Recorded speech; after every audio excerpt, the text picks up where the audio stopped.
Thank you. Representative Heinrich? Thank you, Mr. Chair. Good afternoon. Good afternoon.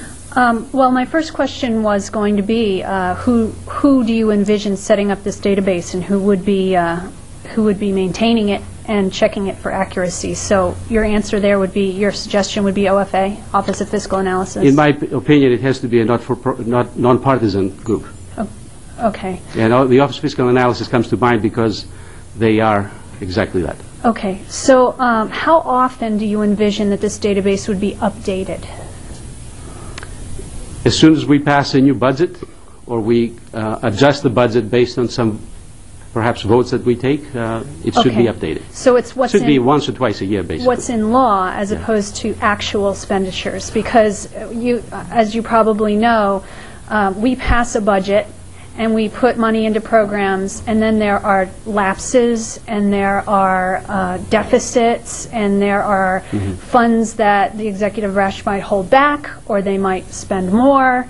And so this database, if we don't do actual expenditures as opposed to what's in law, you might have a very different picture of what's happening up at the state level. Good point, yeah. So, you know, there are, I love the idea of the transparency. I love the idea of a searchable database.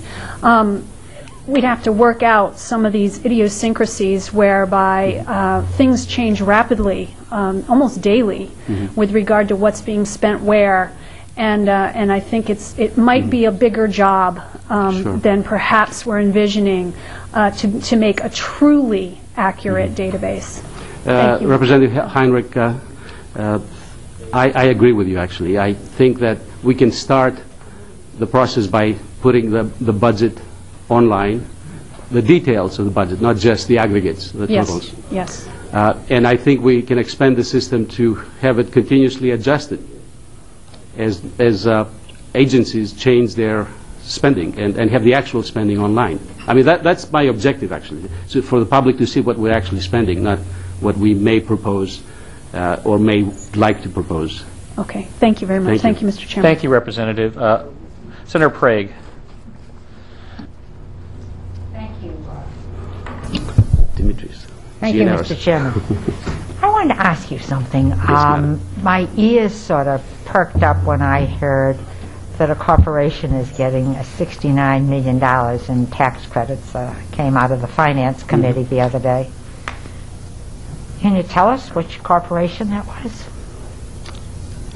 I believe it's Starwood Hotels, if I remember correctly. And I believe I am correct. And again, my point is it's not just that. For any kind of special deal that we're making, we are, in my opinion, we're creating an inefficient economy, and we are actually penalizing all these other hotels now that don't have the same tax break, and forcing them out of business. Eventually, that's what happens. And basically, we're gaining from one and losing a lot more from the other. Plus, you are actually creating an unfair competitive situation for many other industries that you actually do the same. So I'll have to get a copy of that legislation, because it sort of makes my mind spin that one corporation would get that kind of a tax credit. Is that a new company that's coming in? Yes, moving from New York. But the point, again, is that we do that in situations where there's no company coming in. We help them to move sometimes. Well, by helping somebody to move from one point of Connecticut to another, basically you're subsidizing them at the expense of other companies that are competing with them, and you're putting these other companies in jeopardy. Basically, that's what you're doing. So it's not a smart economic development tool, in my opinion. There are better ways to invest those dollars than simply subsidizing existing corporations that are not going to contribute that much to the workforce, because the workforce increases.